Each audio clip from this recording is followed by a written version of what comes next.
Welcome to another Drive with Denise.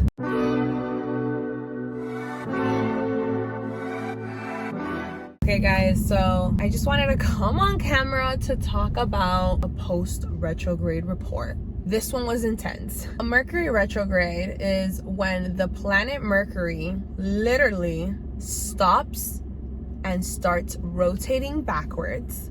Guys, this is like a real event in the cosmos that happens. This planet stops in place and starts literally rotating backwards. And because of the energy that causes, it affects us here on Earth because the planets are all connected and we are all connected. So during Mercury retrograde, what ends up happening is time feels like it's slowed down for us and like things are a little bit stagnant. It also kind of gives us the energy of perspective, analyzing a lot of things and dissecting things in our life in that moment. Specifically, retrogrades are literally a time where we're supposed to not really take a lot of action, but more analyze what we actually have in our life in that moment. Retrogrades bring into our awareness what we are maybe holding on to because of the luxury of the comfort it brings rather than the need that it's giving us.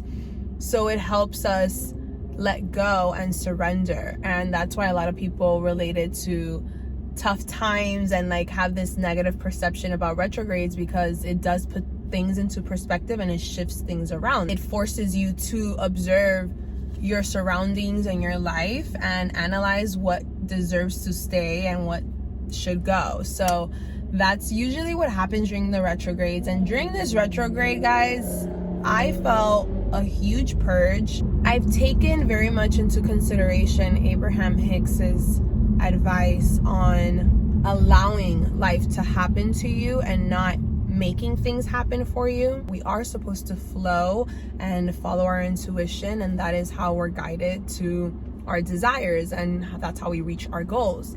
So during this retrograde, I was definitely trying to be more cautious of observing the situations we're being put in by the universe to allow the people, places, and things to show us their true colors, and then adjust your boundaries and standards to that. And definitely surrendering and trying to understand what that means. Surrendering to me now, I understand it more of a submitting myself to whatever path it is I've chosen to go on. For me personally, it's the path of my highest self, and the only way I can achieve that is by following my intuition. So that's what I've been trying to do. And also holding compassion and kindness. I think that I've been also shown why things turn out the way they do. And the reality is that I've learned that at the end of the day, we're all trying to receive love in some kind of way, even if it comes off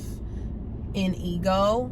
We've been programmed to kind of have this service to self mentality as a society, like as a collective. And I've been consciously trying to shift into a service to others mentality, which is your Trinity consciousness, your Christ consciousness. That's what you learn. And when you watch, I do tune into church multiple times a week, but I observe with a very open mind, and I'm very non-conventional with my own beliefs, and I take things with a grain of salt and then analyze them to help me reinforce my own perspective on things. I definitely feel like this retrograde helped me realize what maybe I was holding on to out of comfort and what I needed to let go of for growth, because it's easy to stay in our comfort zone, but there's no growth there. Also, the 6-6 portal passed, and I know we've been taught that 6 has a negative connotation to it. That's even how you say that word,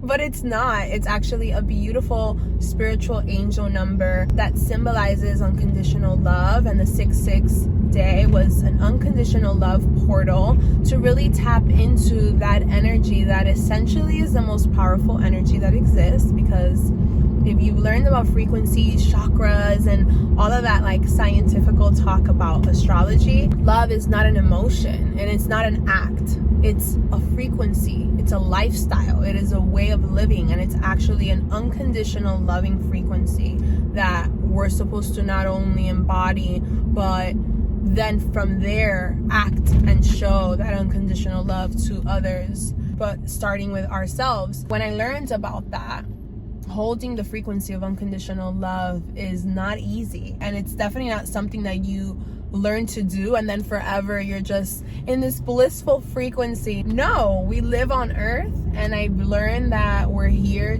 to learn to manage and balance it and flow like a river as much as we can through the tides and the pull of the current. The desire to learn a little deeper about, things that have gone on in the cosmos, like the retrograde and what that means, and also the angel numbers and relating that to faith and how your angels are speaking to you through that in the universe, has helped me a lot manage my own energy and staying in my own energy. And something else the retrograde taught me was the benefit of having my spiritual routines and sticking to those routines whenever I felt triggered during the retrograde to kind of fall into maybe a negative perspective or feeling the negative energies and allowing them to consume me. My spiritual practices and being disciplined in them was the only thing that helped me through it. And that's also something that Pastor TD, who I watch, was also speaking about, which is like our spiritual hygiene. We can entertain the conversation of connecting with yourself and truly understanding what your intuition sounds like so that you can follow it into the best version of yourself.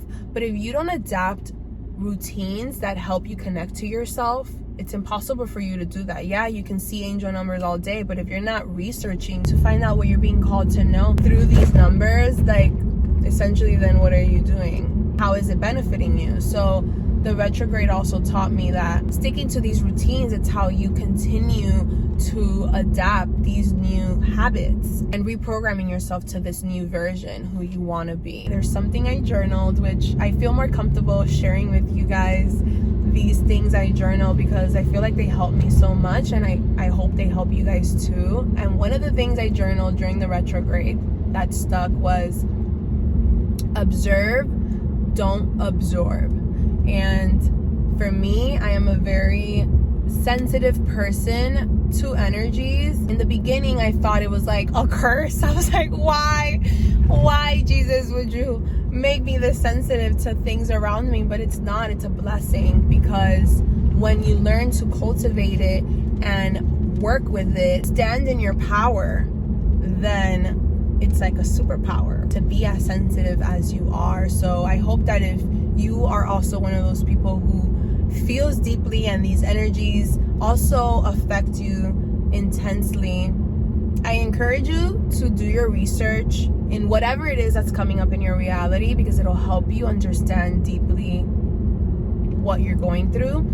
And I also encourage you to start shifting your perspective to a survivor perspective, not a victim, a heart-based perspective, not fear-based, where you know things are happening for you, not to you. That was a game changer for me. And during this retrograde, any situation I was put in that I knew was testing me and trying to trigger me, I knew was for me, because it's only helping us evolve, and it's only helping us solidify these new routines or these new habits that help us stay in these positive energies. So I hope that helped you guys. That is my retrograde report. Don't forget to like, comment, subscribe to my channel. I post new videos every week. At least I'm trying to. Thank you for being so patient. Happy June. I cannot believe I'm saying that, but essentially, what does time even mean anymore? That's another conversation. I love you guys so much. Thank you for tuning in, and I'll see you guys here next time. Bye.